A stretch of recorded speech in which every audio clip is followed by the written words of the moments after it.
Bueno, hoy vamos a hablar del románico en la península ibérica. Si abren ustedes el temario, se van al románico y vamos a ver la arquitectura. Hemos visto unas características generales de la arquitectura, hemos pasado por Francia, por Italia, por Alemania, por Reino Unido. ¿Dónde queda centrarse ahora? En España. Vale, la primera imagen que sale es esta, y creo que ya hablamos de esto, ¿no? Si en el sur estaba el Califato de Córdoba, ¿dónde se va a dar el románico? ¿En la península? En el norte. En el norte, lógicamente. En lo que son los reinos y condados cristianos. Condado de Barcelona, en Aragón, en Navarra, en Castilla, en León. En la parte meridional de la península no encontramos románico. ¿Por qué? Porque estaban los musulmanes, con lo cual no se desarrolla el arte románico. De hecho, claro, ¿qué va a influir mucho en la difusión del románico por la península?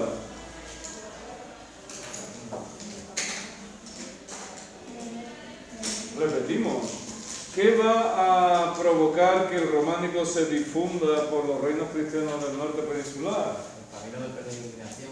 Es verdad. La ruta de peregrinación a Santiago de Compostela va a crear mucho movimiento durante la Edad Media y va a hacer que el románico se expanda por el norte de la península, por la parte septentrional. El románico más antiguo se suele dar ¿dónde? En Cataluña, después en Navarra, después en Aragón, en Navarra, País Vasco, es decir, y se va dando hacia el oeste de la península. Bueno. Arquitectura románica, ¿dónde? En Cataluña, pues la más antigua. Por ejemplo, tenemos tenemos muchísimas obras. Ustedes no pueden contar todas las obras que tenemos, pero sí pueden resumirlas, ¿no? Por ejemplo, tenemos monasterios en Cataluña que son del siglo XI, un románico bastante temprano, por ejemplo, como San Pedro de Roda, como estamos viendo ahí. O en San Cugat del Vallès, como vemos aquí, tenemos ¿esto qué parte del monasterio sería? ¿Cómo se llama ese patio del monasterio? El claustro del monasterio. Es del siglo XII, como ven ahí.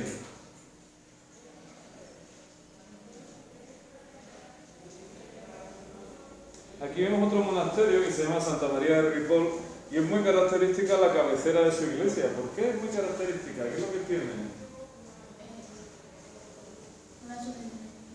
¿Cómo se llaman estas capillas, estas exedras que están en la cabecera?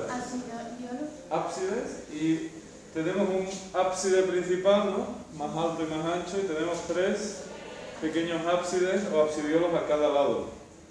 Y es característica también la decoración. Esta sucesión de arcos ciegos también se llama arcos lombardos. ¿Por qué? Porque originalmente aparecieron en Lombardía, en Italia. Y sobre el crucero, ¿qué es lo que vemos? Una torre. ¿Una? Nada. ¿Qué no me entero?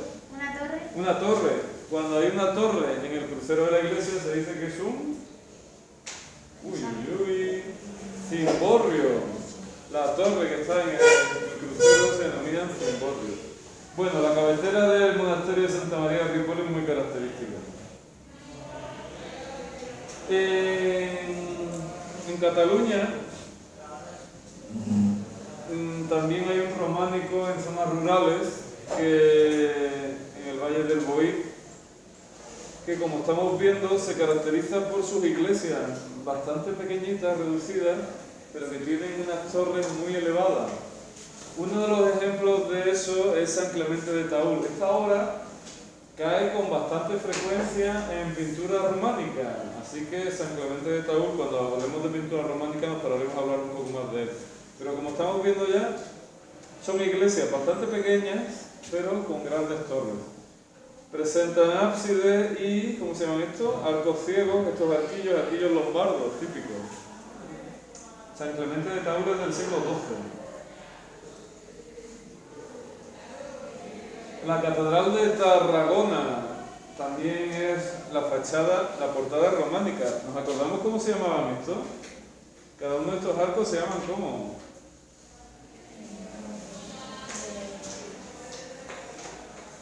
El vocabulario hay que trabajárselo porque si no, no sale cuando hace falta, no sale. Arquivoltas, esto se llama tímpano, esto se llama dintel, parteluz y jamba. Nos van a hacer falta para escribir las portadas.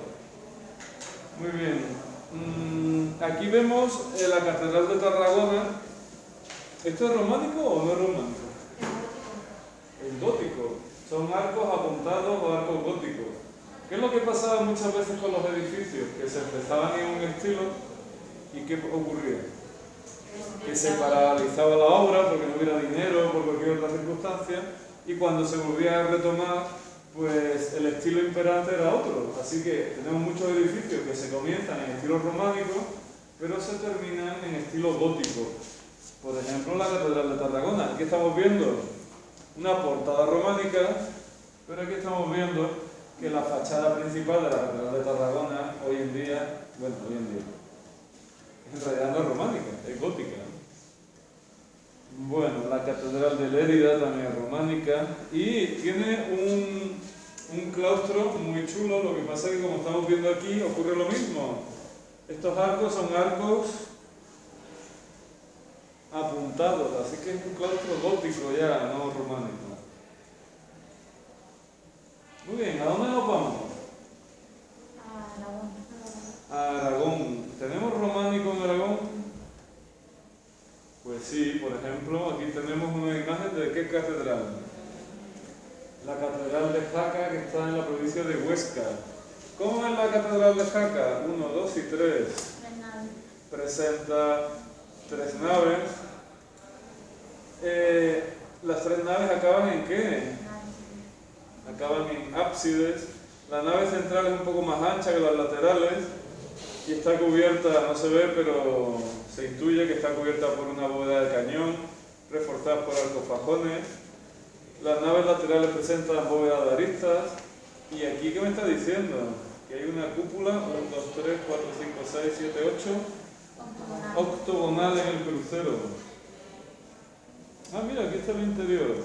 Otra vez tenemos contraste entre la parte inferior del edificio, es de estilo románico, pero esto de aquí no es románico, esto es gótico. Las cubiertas son de época gótica. Otro ejemplo lo tenemos en la cabecera. Los interiores del edificio normalmente eran oscuros y esta zona está muy iluminada. ¿Por qué? Pues porque la cabecera del edificio se termina ya en estilo románico, en estilo gótico. Perdón. Bueno, aquí tenemos un monasterio casi excavado en la roca, se llama San Juan de la Peña, también de estilo románico. Y aquí tenemos un pequeño claustro, muy pequeñito. ¿Y adaptado a qué? Fíjense cómo se intentaba, aunque hubiera que adaptarse a la superficie que había, intentar poner todas las partes del monasterio, ¿no? La iglesia, que estamos viendo aquí, el claustro, muy pequeñito. ¿Está hecho en una cueva o...? Está hecho, sí, en un acantilado. Muy bien, ¿tenemos románico en Navarra? Sí. Pues sí. El monasterio del Aire, como estamos viendo ahí. ¿Qué estaremos viendo aquí? ¿Esto qué es? La cabecera de la iglesia, los ábsides también. La iglesia Castillo de Loarre también es de época románica. El monasterio de Unate, que como vemos, de planta central, es una excepción, ¿no?, a los edificios románicos típicos. Románico civil, el Palacio de los Duques de Granada, en Estella, también un edificio románico del siglo XII. Bueno, ¿en Castilla hay románico? Sí. Pues claro. De hecho, aquí vemos Burgos, Segovia, Ávila, Soria. Y si se fijan ustedes, cada provincia tiene un poco un románico con una cierta personalidad. En Burgos destaca el monasterio de Santo Domingo de Silos. En Segovia destacan algunas iglesias que tienen grandes torres y pórticos laterales. En Ávila destacan edificios con torres bajas. En Soria vemos que hay algunas influencias musulmanas. la cercanía al Islam hace que algunos elementos arquitectónicos musulmanes pasen al románico de la península ibérica. Bueno, en Burgos tenemos el monasterio de Santo Domingo de Silos, cuyo claustro cae de vez en cuando en los exámenes, lo vamos a ver en escultura.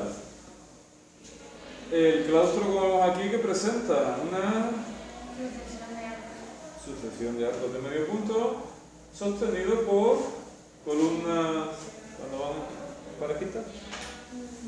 Columnas pareadas.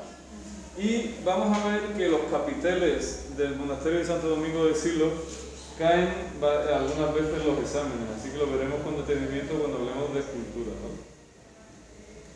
Bueno, en Segovia pues tenemos varias iglesias. Fijaros, por ejemplo, estas torres.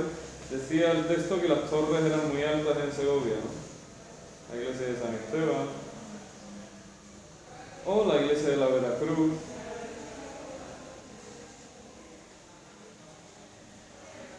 En Ávila, bueno, como ven ustedes, esto tienen que resumirlo porque esto es mucha tela, ¿sí o no? La arquitectura románica, ponemos unas características generales, ponemos un párrafo de Francia, ponemos un párrafo de Italia, ponemos un párrafo de Alemania, ponemos un párrafo del Reino Unido y después nos metemos en España. Y como veis, hay muchas obras, así que esto hay que condensarlo, ¿vale? Hay que reducirlo. Pero bueno, componer algunos ejemplos de Cataluña, algún ejemplo de Aragón, algún ejemplo navarro, ¿sí o no? Algún ejemplo de Castilla, porque es mucha tela. Es mucha tela.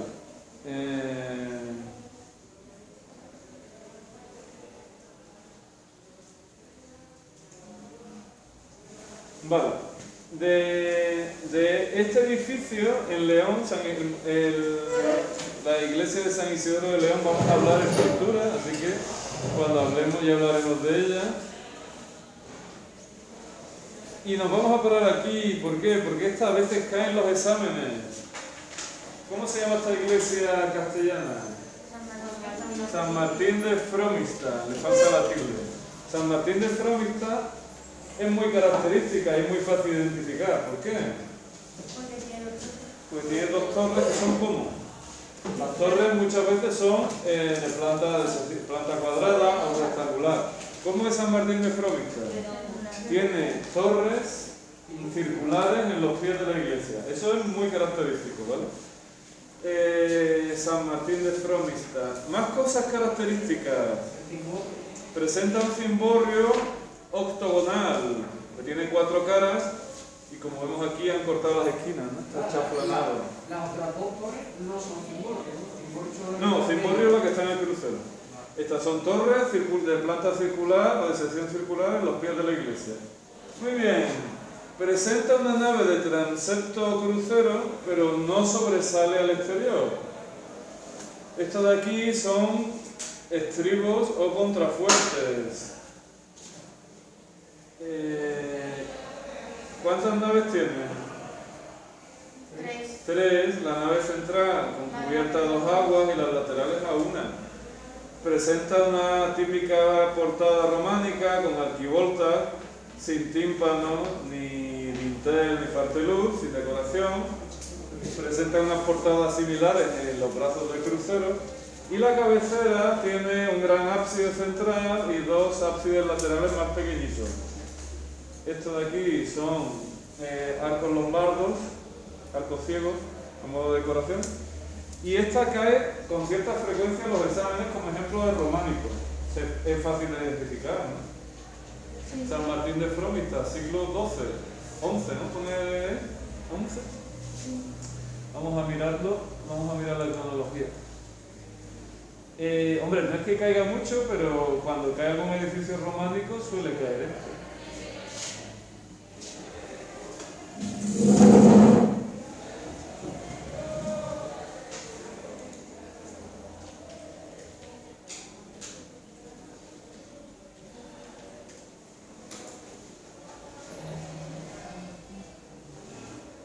San Martín de Tours, San Martín de Fromista.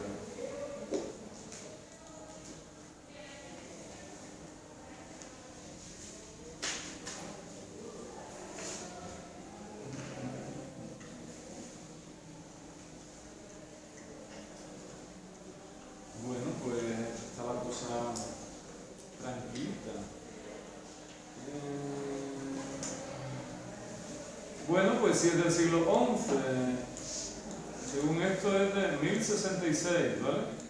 Así que sí es del XI.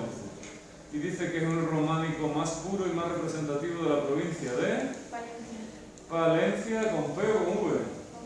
Con P. ¿Sabemos dónde está Palencia o no? Ah, sí, sabemos dónde está.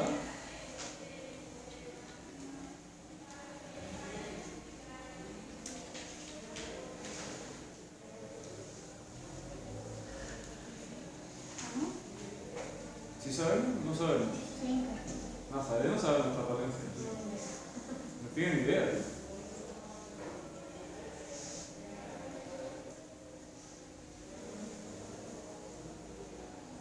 Sí, ya está ahí, hombre. Sí, pero mucha gente yo creo que no tiene claro dónde está Palencia. Lamento comunicarse lo que tiene. Está en Castilla y León, aquí al norte, ¿vale? Está en Madrid, se reconoce muy bien porque es triangular, está en el centro de la península. Ávila, Valladolid, Valencia, vale, pues San Martín de Fromista es la iglesia más característica del románico palentino, palentino de Palencia, Palencia, es del siglo XI. Vale, como vemos aquí, la catedral de Zamora también es románica, del siglo XII, y presenta una gran cúpula sobre pechinas, muy bien. En Salamanca, se han estado ustedes en Salamanca, la catedral vieja es del siglo XII, también una iglesia románica, la colegiata de Toro. Pero claro, ¿cuál es el edificio románico por excelencia en la península ibérica? La catedral de Santiago de Compostela, que es una pregunta típica, tanto teórica como en imagen, ¿vale? ¿Nos suena de algo viendo la catedral así en planta o no? Se inspira en una iglesia de peregrinación francesa que es San Saturnino de Toulouse. ¿Y cómo es Santiago de Compostela viendo la planta? A ver, ¿quién me dice algo? De planta de cruz. Tiene planta de cruz Latina. Tiene tres naves, la central más ancha y más alta que las laterales. La central está cubierta ¿con qué? Con una bóveda de cañón reforzada por arcos fajones. Presenta una nave de transepto o crucero. Presenta girola o deambulatorio y tiene una gran ábside con pequeños absidiolos, ¿no? ¿Qué más cosas? Como elemento sustentante utiliza pilares cruciformes. ¿Y por qué será aquí más ancha los muros? ¿Por qué serán más anchos?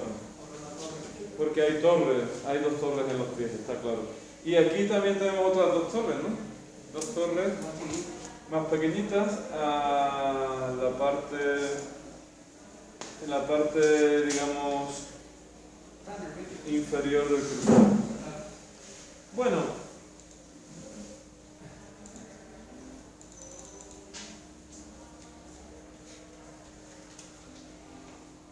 Santiago, pero espérate, queremos Catedral de Santiago sería, ¿no? No Santiago.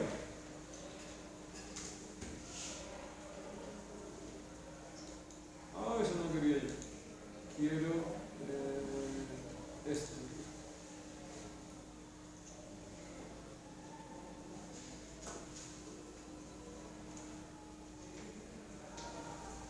Muy bien, doña Marta está deseando leer, ¿no? La Santa Apostólica y Metropolitana Iglesia Catedral de Santiago de Compostela es un templo de culto católico situado en la ciudad homónima, en el centro de la provincia de La Coruña, en Galicia. Acoge el que según las tradiciones es el sepulcro de el apóstol Santiago, lo cual convirtió al templo en uno de los principales destinos de peregrinación de Europa durante la Edad Media a través del llamado Camino de Santiago, una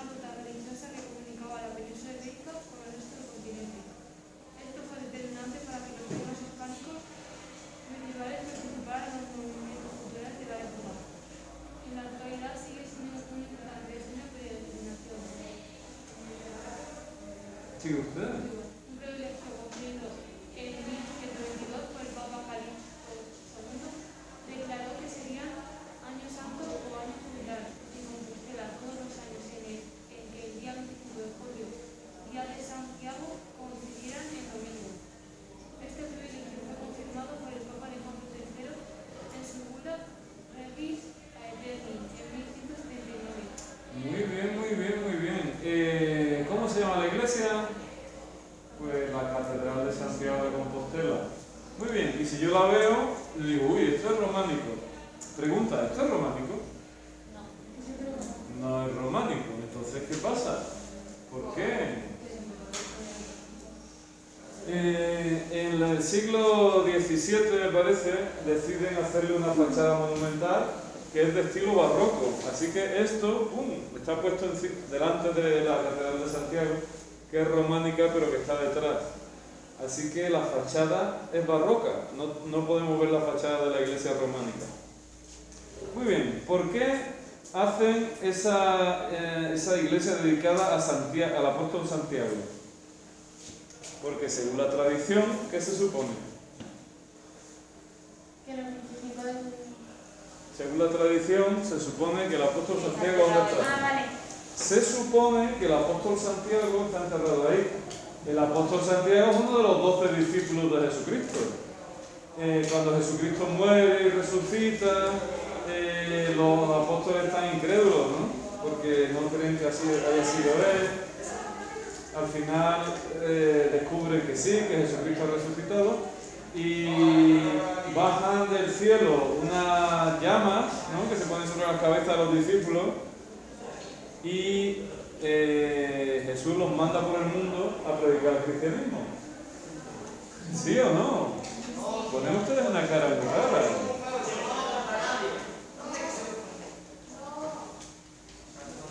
Me ponen ustedes una cara muy rara. ¿Se supone que sí o se supone que no? Sí, que sí. Ajá.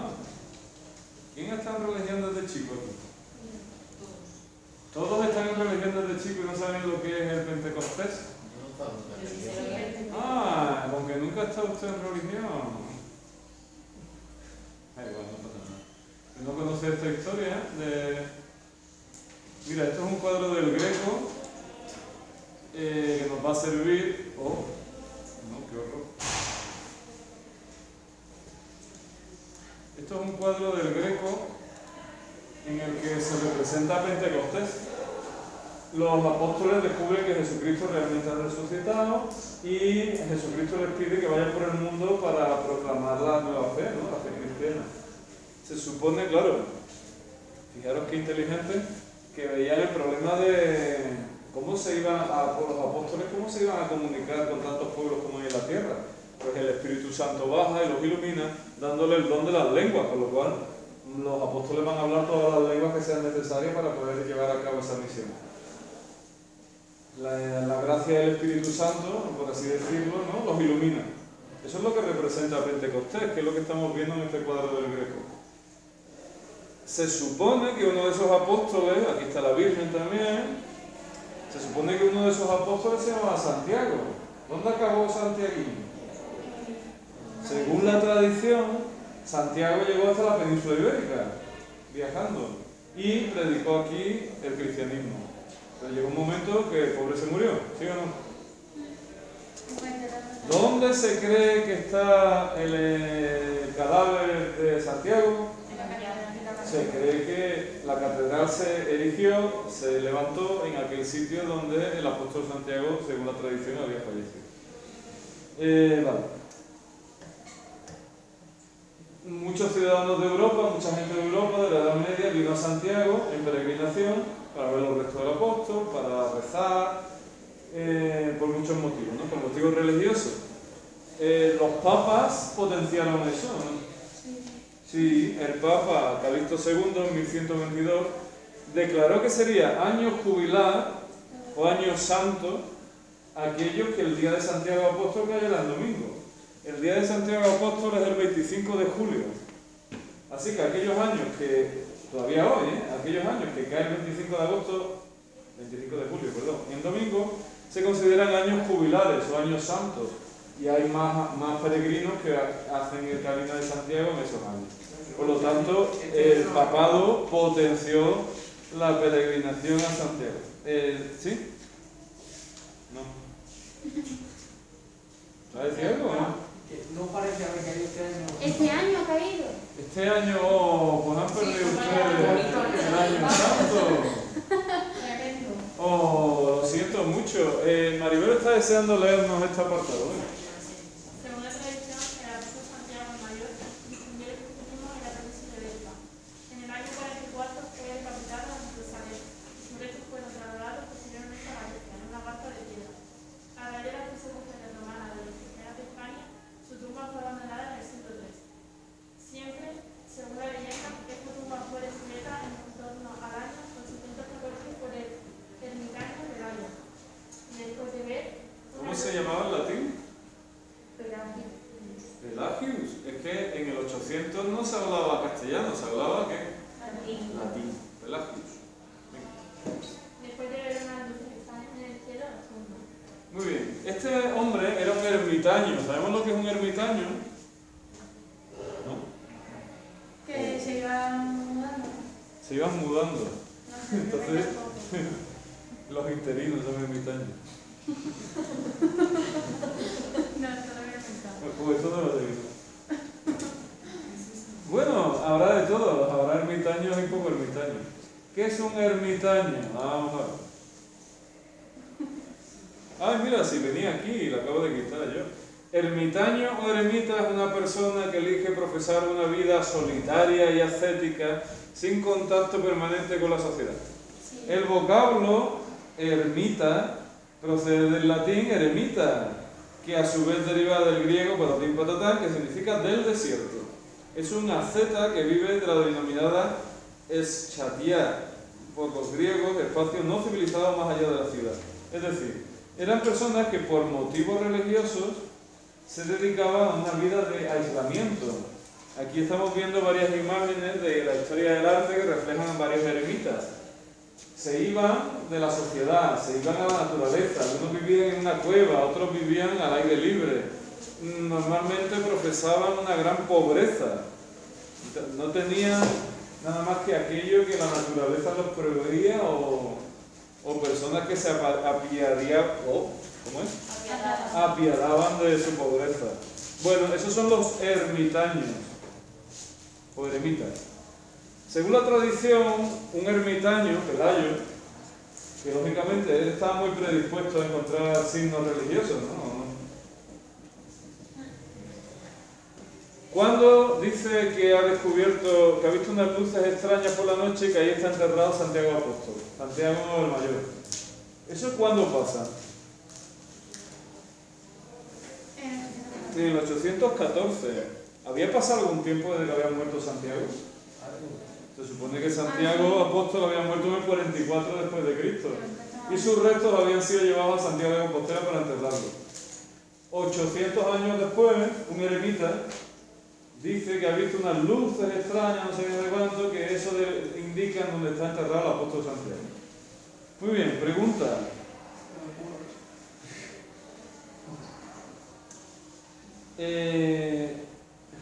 ¿Es probable que el apóstol Santiago esté enterrado en la catedral de Santiago? Es muy improbable, sinceramente, porque 800 años más tarde te digo, he visto unas luces y está enterrado Santiago Apóstol. Pues es muy probable, sinceramente. Pero claro, estamos en la Edad Media. El eremita estaba predispuesto a ver y a creer eso.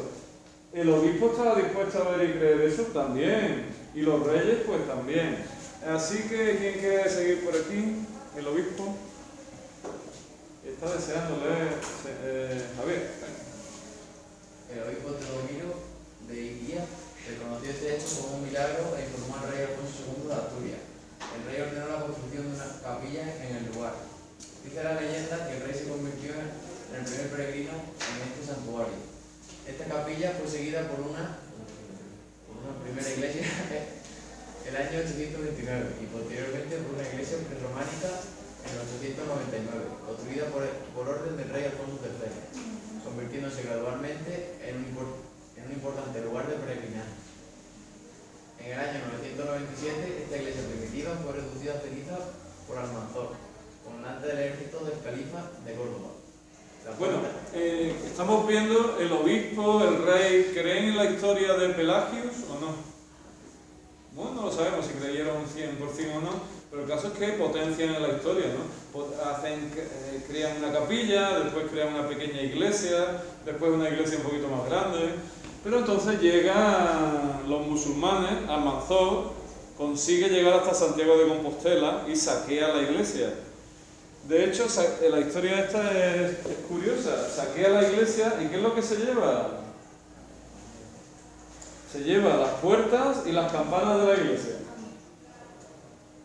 Doña Violeta está deseando leer. Venga. El año 997, esta iglesia primitiva fue reducida a cenizas por Almanzor, comandante del ejército del califa de Córdoba. Las puertas y las campanas de la iglesia portaban a hombros por cautivos cristianos hasta Córdoba. Se añadieron a la mezquita Alfama. ¿Dónde acabaron las campanas y las puertas de la primera iglesia de Santiago de Compostela? Córdoba. Acabaron en Córdoba. Almanzor llega, destruye la iglesia y le dice a los cristianos: ala, para coger las campanas de las puertas y os las traéis para Córdoba, desde Santiago. Se la llevaron. Muy bien, siga usted un poquito. Cuando Córdoba fue tomada por el rey Fernando III de Castilla en 1936, estas mismas puertas y campanas fueron transportadas por prisioneros musulmanes a Toledo y se incluyeron en la catedral de Santa María de Toledo. Muy bien, ¿qué hace el rey Fernando III cuando conquista Córdoba? Me dice: aquí estas son las campanas que llevaste de Santiago, pues ahora las cogéis y os las lleváis. ¿Dónde lo llevan? A Toledo, y acabaron en la catedral una catedral de Toledo. Bueno, esos son los antecedentes. ¿Cuándo empieza la construcción de lo que hoy en día tenemos en Santiago de Compostela? Pues está deseando leer Nazaret. No veo. Es que no me de la gafa. Oh, qué pena. Pues Mercedes. La construcción de la actual catedral se inició en el 75 bajo el reinado de Alfonso VI y el patrocinio del obispo Diego Pelayo. Fue construida según el mismo plano que la iglesia de la línea monástica de San Fermín de Toulouse, probablemente el mayor edificio románico de Francia. Vale. A partir de aquí, ya sí se lo tienen que estudiar ustedes como la historia del edificio. Es decir, ¿cuándo comienzan las obras de la Catedral de Santiago de Compostela?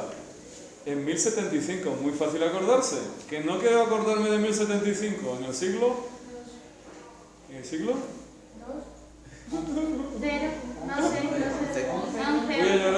Voy a llorar. Siglo XI. En el siglo XI se comienza la construcción de la Catedral de Santiago de Compostela, siendo rey Alfonso VI, siendo obispo Diego Peláez, y se toma como modelo una iglesia, San Saturnino de Toulouse. El Saturnino es la forma castellana de Cernín, San Saturnino de Toulouse. Es decir, se toma como modelo una iglesia románica de peregrinación que estaba en Toulouse, en Francia.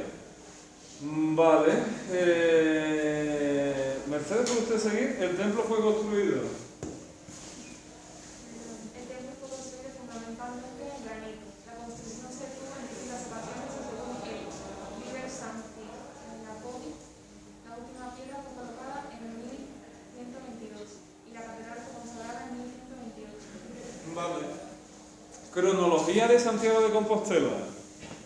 1075, 1122. Es muy fácil porque son números muy redondos, ¿no? 1075, 1122. ¿Que no me gustan? Bueno, pues siglo XI, siglo XII, ¿no? Comienzan sus construcciones en el siglo te rías ahora. En el siglo XI y se termina en el siglo XII, ¿vale? Bien. ¿En qué material? En granito, y se paró varias veces, según el libro Santo Jacobeo. Bueno. Según el Codex Calixtinus, los arquitectos fueron ¿quién? Fernando el Viejo. Bernardo el Viejo. Probablemente habrá un Bernardo el Joven, porque si no, no le llamarían el Viejo, ¿no? ¿Quién más? Galperinus Robertus. Un tal Galperinus Robertus, y más tarde Esteban, maestro de catedral. un tal maestro Esteban, y última etapa, un tal Bernardo el Joven, o sea que hubo distintos maestros encargados de la construcción del edificio. Un tal Bernardo el Viejo, un tal Bernardo el Joven, un tal Gasperino Robertus, un tal Esteban. Sin embargo, como vemos aquí, hubo otra etapa, la última etapa constructiva del edificio, es decir, en el 1122 no se acabó completamente el edificio. Así que vamos a terminar, puede leer, no sé, ¿quién quiere leer un poquito? Violeta está lanzada. La última etapa de construcción. La última etapa de construcción comienza en 1168, cuando el capítulo encarga al maestro Mateo la realización de la cripta y el pórtico de la gloria. Y la catedral es definitivamente consagrada en abril de 1211. Muy bien, hubo una última etapa constructiva, podemos decir, hacia finales del siglo XII, comienzos del siglo XIII. ¿Qué se termina ahí? La portada, es decir, la fachada románica, conocida como Pórtico de la Gloria, y la cripta. Si nos hemos estudiado la cristianización de la basílica, sabemos que la cripta es ese pequeño subterráneo que suele estar debajo del altar mayor, donde están los restos de la persona a la que se dedica la iglesia.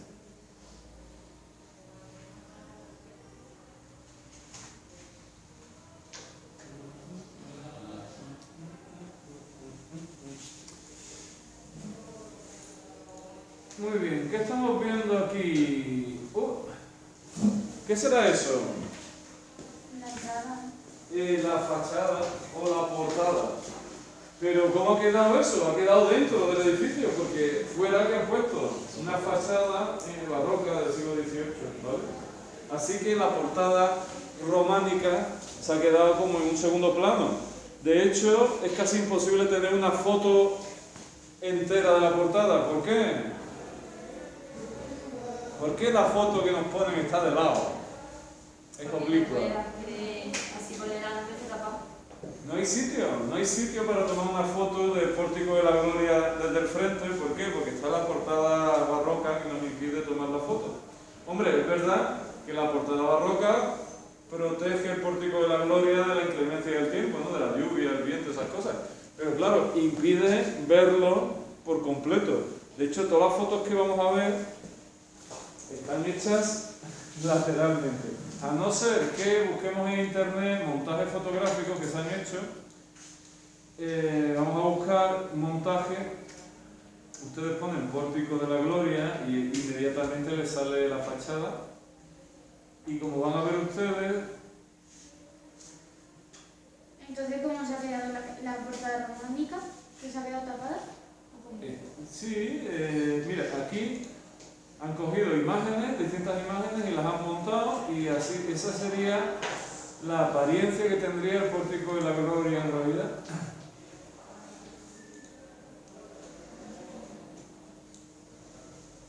O sea que esto es muy pequeñito.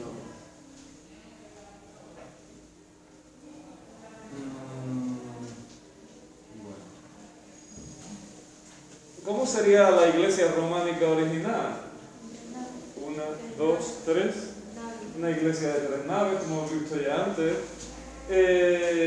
La portada principal es esta de aquí. Presenta arquivoltas con decoración, que presenta un tímpano decorado, un parteluz, y como vemos en las jambas tenemos distintas imágenes de apóstoles y personajes religiosos.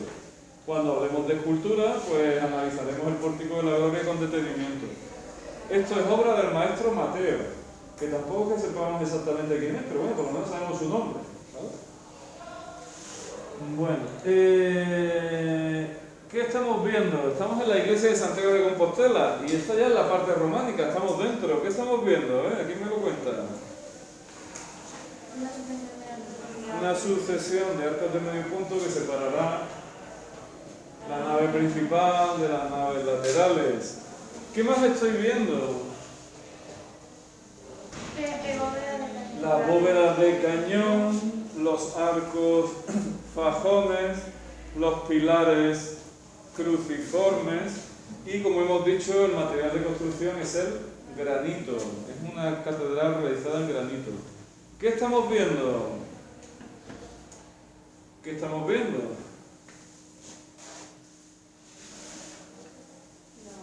La bóveda de cañón. La bóveda de cañón de la nave principal y la bóveda de cañón de la nave de transepto crucero, que se cruzan. ¿Y qué tenemos aquí? 1, 2, 3, 4, 5, 6, 7, 8. Tenemos una bóveda de planta octogonal, gallonada, sobre trompas, parece. Y veo también la bóveda de cañón con arcofajones. Y veo también un matronium eugeneceo, ese pasillo que en las naves laterales se creaba y que originalmente era donde las mujeres escuchaban la misa. Bueno, este es el exterior de la catedral. Esta es una de las fachadas laterales. La nave de transepto crucero da al exterior y tiene sus propias salidas y entradas. ¿Por qué románico? Porque los arcos son de medio punto, son arquivoltas que forman por arcos de medio punto. Los tímpanos están decorados. Y sin embargo, ¿qué estoy viendo aquí? Arcos lobulados. Y tú dices, oye, eso no es muy románico. Eso es una influencia musulmana en la Catedral de Santiago. Me dirán, oye, ¿un edificio cristiano se hacía con elementos musulmanes? Pues sí, había interacción. E incluso los cristianos, ya veremos, por ejemplo, en el Alcázar de Sevilla, cuando hablemos de pues reyes cristianos hacían sus palacios siguiendo los criterios de los musulmanes. Uy, no me digas. Pues con esto y un bizcocho hemos acabado la arquitectura románica. ¡Qué guay! Eso quiere decir que me toca torturarles un poquito. Maribel ha salido voluntaria para ser la primera. ¡Qué suerte! Imagen 2A. ¿Cómo se llama la obra?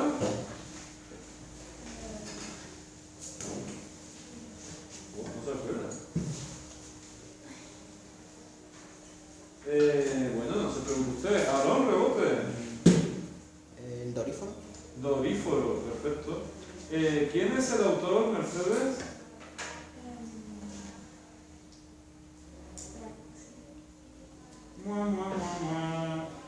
Marta, ¿quién es el autor? ¿Perdón? Que no me acuerdo, no vale. Violeta, ¿quién es el autor? Policleto. Cronología, doña Nazaret. Siglo...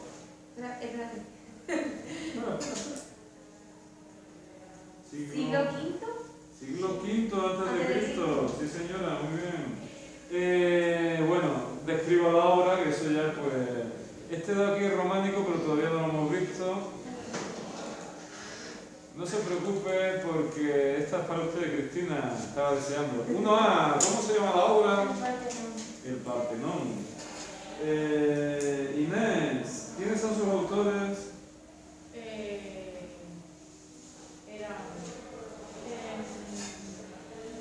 Istino, Policleto y Higidia. Uy, casi. Istino, Calícrates y Higidia. Cronología, María. Siglo V a.C. Vale. Y aquí tenemos arte califal, la mezquita de Córdoba, ¿vale? También cae mucho como pregunta teórica. Y imagen 1A, Javi, ¿cómo se llama ese muchacho? El diadumen. El diadumen, sí, tío. Y Nazaret, autor.